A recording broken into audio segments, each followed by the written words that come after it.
where are we with Jalen Hurts? Where? Because well, I know where I am.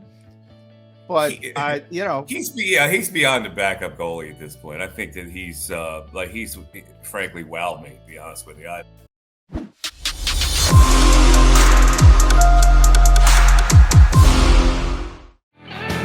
right, we got a 3M segment coming up here on Birds 365. The Mac guys, McMullen and McDonald, joined by our bud from the JAKIB Media Eagles post-game show down there at Oceans on Sundays. He's got the Sunday night gig this week for the Cowboys and Eagles. Mike Missinelli, good enough to jump in for a couple of minutes here.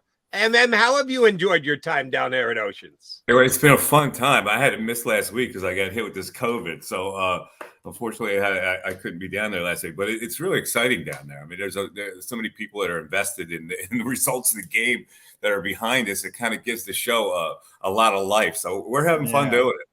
I wonder why they're invested, Mike. They might have a shekel or two. It's really funny. We'll be in the middle of a really salient Eagles point, and we'll hear this roar that has nothing to do with anything except for somebody's got money on this game on a big screen. That kind of throws you off, so you have to kind of like block all that noise out to do the show. All right. Well, if someone put money on there would be two unbeaten quarterbacks in the NFL. There's only one unbeaten team, as Jody Mack pointed out to me, but there's two unbeaten quarterbacks, Mike Missinelli. And I'm sure you had Jalen Hurts and Cooper Rush as the two.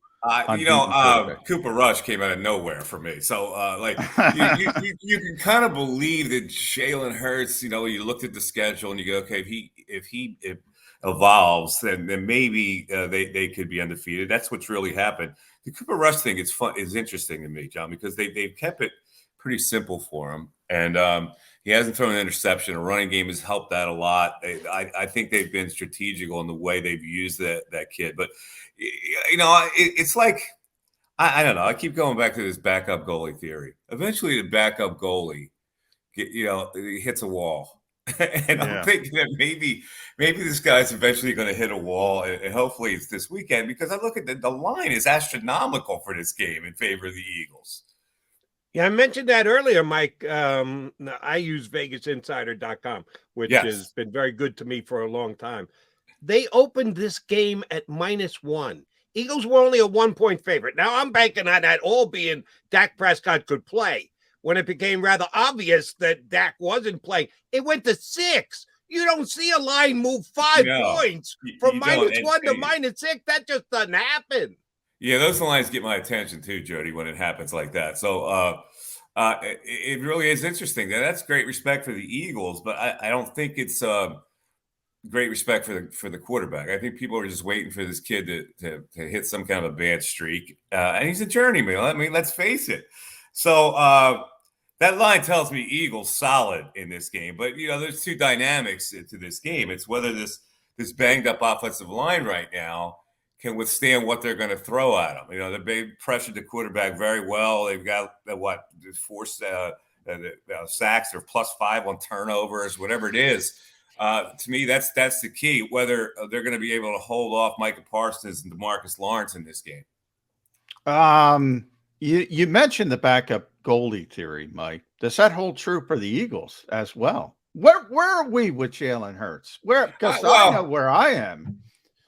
But he's beyond the backup goalie at this point. I think that he's frankly wowed me, to be honest with you. He's made smart decisions and he's made assertive decisions. And listen, it helps when you have those kind of receivers. And when you've had a balance with the running game that they've had, and their offensive line has really run block well, and anybody they've put in there has filled in admirably, John. So I think the fact that he has grown leaps and bounds, I don't see that he's going to all of a sudden take this step backwards. I think his evolution has been pretty amazing and impressive to me. Mike, you and I started covering this town about the same time, late 80s, early 90s. So we've gotten to a lot of quarterbacks, Randall Cunningham, Donovan McNabb, Carson Wentz, now Jalen Hurts. He's a little bit different than any of them. Handles his business, says what he says the way that he says it, different than the other quarterbacks. Now, it's the toughest position in Philadelphia. Nobody is more scrutinized than the quarterback of the Philadelphia Eagles. Not the Flyers goalie, not the Sixers superstar, not the Phillies ace. The quarterback is more under a microscope than anybody else. You like the way Jalen Hurts handles his business both on and off the field?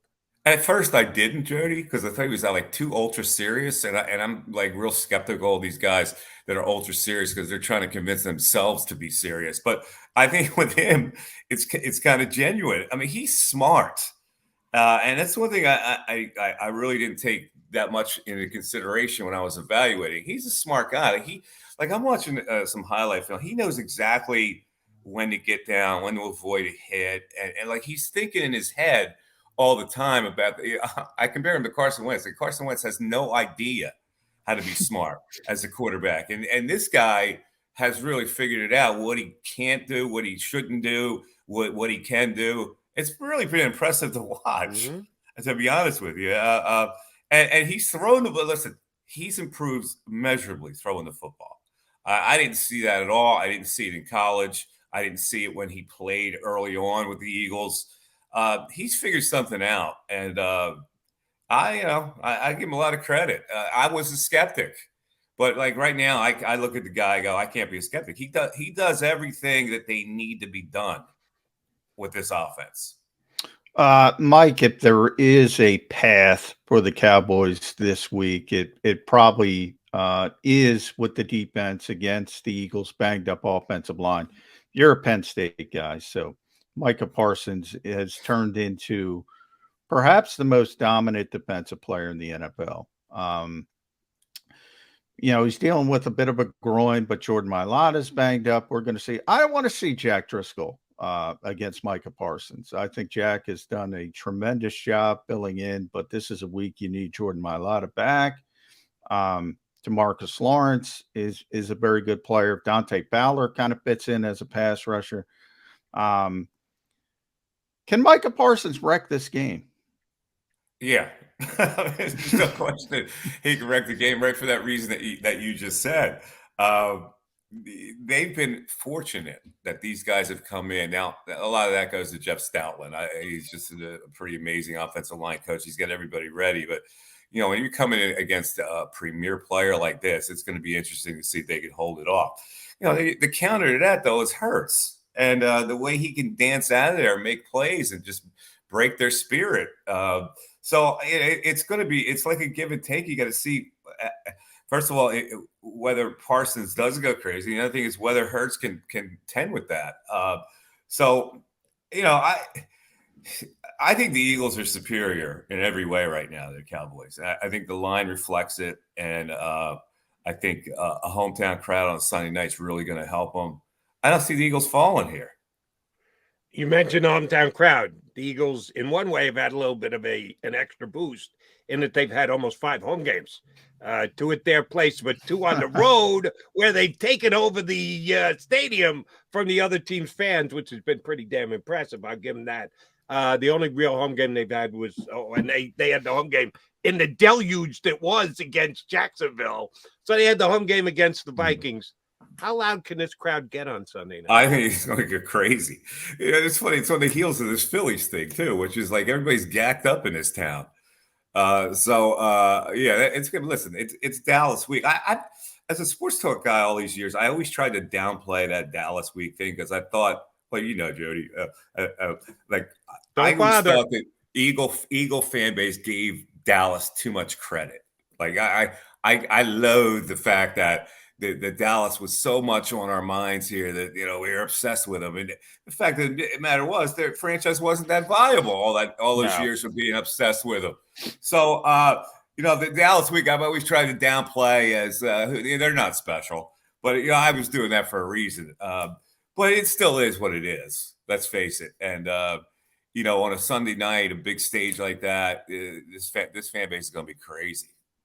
Yeah, certainly post Jimmy Johnson. And if you want to add Barry Switzer, they've given the Dallas Cowboys way too much credit. Way too much credit. Oh, my God. The fear Dallas Cowboys, that fed right into them because the Dallas people ignore us anyway.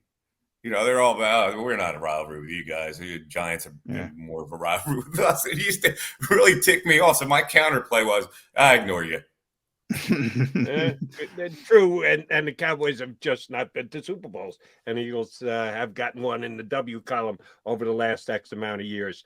All right, this specific team, Dallas, right now at 4-1, a bit of a surprise. We talked about it last hour. CeeDee Lamb. Some people put CeeDee Lamb on a pedestal before the year started, that he's the best wide receiver on either of these two teams. I think as of right now, he's no better than the third best wide receiver. I'll take A.J. Brown and Devontae Smith over him. I don't know if I'm going that far, Jody. I'll go A.J. It's an argument because listen, it's an argument. I like him a lot. He's impressive to me. But the way these Eagles receivers blend together, I don't know what I say. When I take CeeDee Lamb over Devontae Smith, I wouldn't take him over AJ Brown. So I guess third on the pecking order would be just about right, even though he's a pretty good player. I don't know if that's criticizing him or not, because he's still a very good player. It's funny. Like, who are they gonna play Slay on him? They don't do that. Would they play Slay on him? Would they play Trayvon Diggs on AJ Brown? How John, do you think that Dallas would align here? Yeah, neither team travels that much. So Trayvon doesn't travel that much. Darius can, if the Eagles want him to, and they might try to take. I think the Eagles would be more apt to do it than the Cowboys. The Cowboys are, I was talking before you came on, Dan Quinn, cover 3 guy. They're not going to move the pieces around that much. Plus, they have confidence in their safeties. They're playing well. So I don't think you're going to see Trayvon Diggs travel. Plus, the Eagles have so many threats, and you've seen it in the first 5 games. If you try to take AJ out of the game, they just go to Devontae. It could be Dallas Goedert, and it's been that week in and week out. I do, because I want to bring up Devontae Smith for this reason, and I want both your thoughts as sports talk guys in this town. Typically, go back to the Brandon Graham draft. What do people do? Earl Thomas, Jason Pierre-Paul, for years and years and years. And I think it's ironic that Brandon outlasted both. But that draft, in theory, now wouldn't have worked out that way, because the Cowboys wanted Micah Parsons. And if they knew the Eagles were going to take Micah Parsons, they wouldn't have traded the pick. But fans don't necessarily know that. Are you a little bit surprised that Eagles fans haven't latched on to we could have had Micah Parsons? Or is it just because Devontae's so good?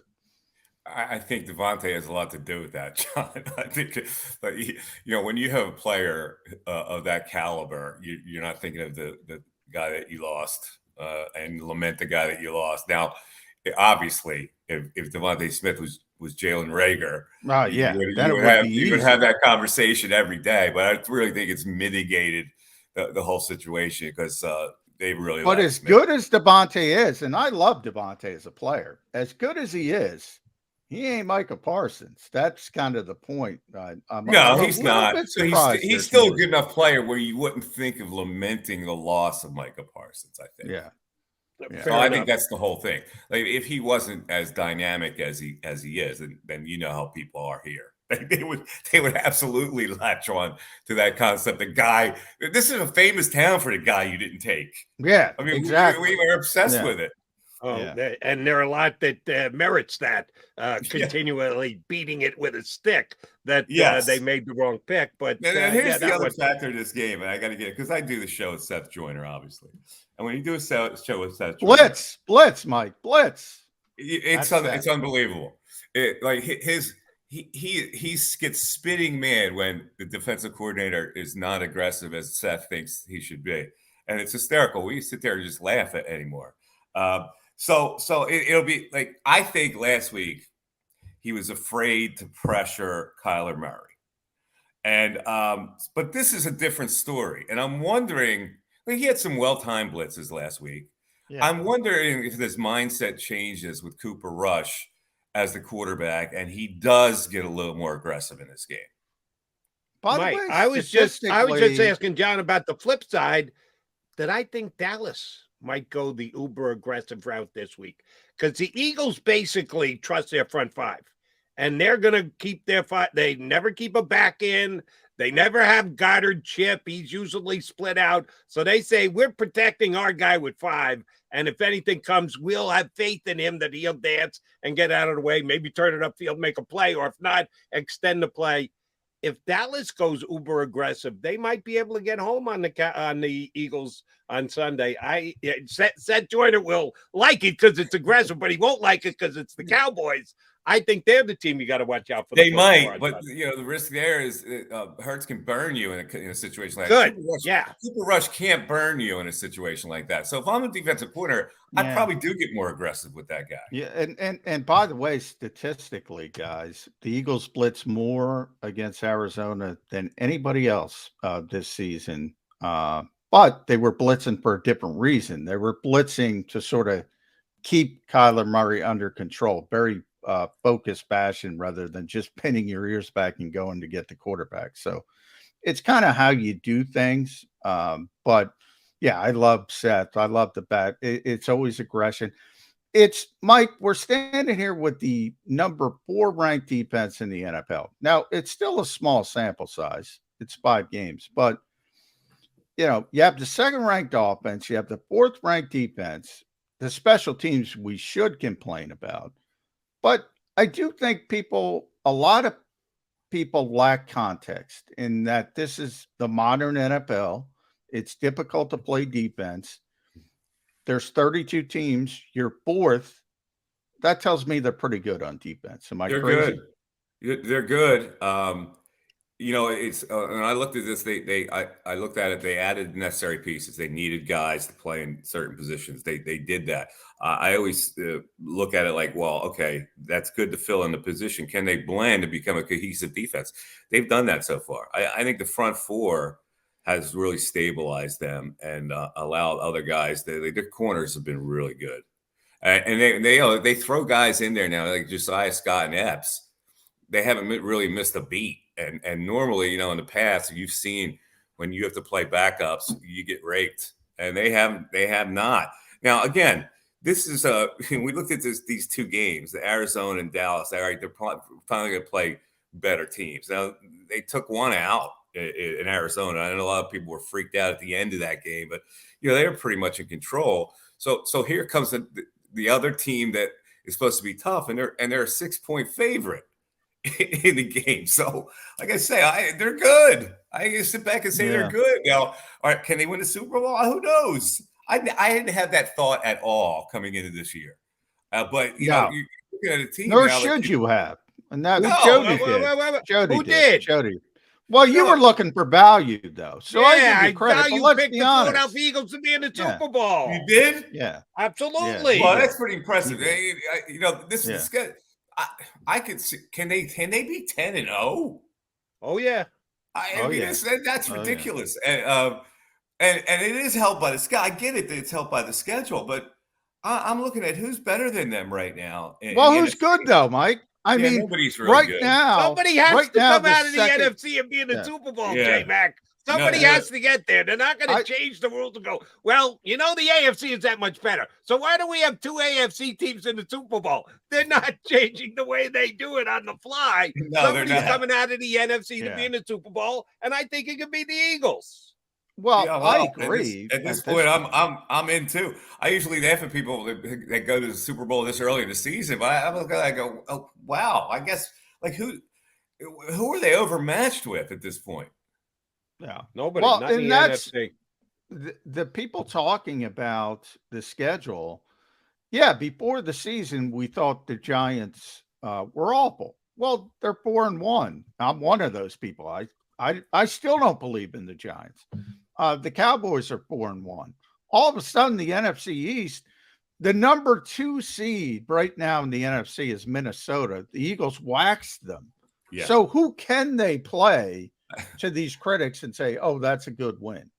I mean, Kansas City and Buffalo. That's it. Hey, listen, Green Bay's coming up, I guess. But I don't Giants know. beat Green Bay. What are they? I don't know what they are. Yeah. So, no, you're right. I think the Giants go down this weekend, by the way. That'll kind of end that little romance with the Giants. Yeah, tricky game for the Giants this week. All right, Mikey Miss. When you look at the NFC's yardage leaders in passing this year, some recognizable names: Josh Allen first, Justin Herbert second, Tom Brady third, Pat Mahomes fourth. Yeah, everybody knows about him. Seventh would be Jalen Hurts. Not bad. He's in the top 7 of yardage passing so far. Would you like to guess who's number 5? After Allen, Herbert, Brady, and Mahomes. It's not Cooper Rush, is it? No. It's not Daniel Jones, is it? No, but it's a very recognizable name here in Philadelphia. Carson Wentz? Carson Wentz would be number 5 in the NFL in passing yards. That's the flimsiest stat I've ever heard. That's why it's a worthless stat, Jed. It's such a flimsy. Meanwhile, he's putting those numbers up, and his coach is throwing him in the trash pit. Yeah. Ron Never seen Rivera anything rolled like him it. under the bus. This guy brings out more negative emotions on people that are around him than I've ever seen. I don't know what it is.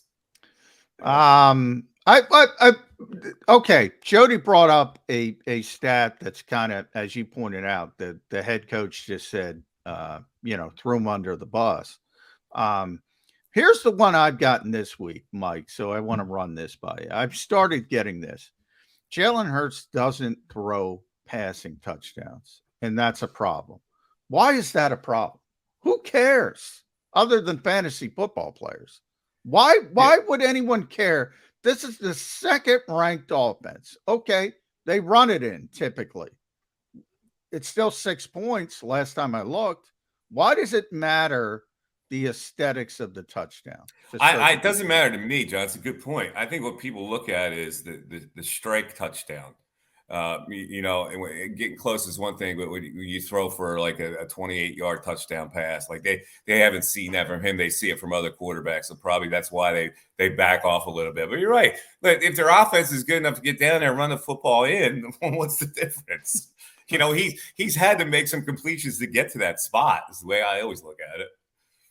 Another thing that I've been dealing with on the phones, Mikey, with the Eagle fans, I think just unfairly critiquing, has been the use of Jordan Davis. The Eagles aggressively moved up to get him, number 1 pick, blah, blah, blah.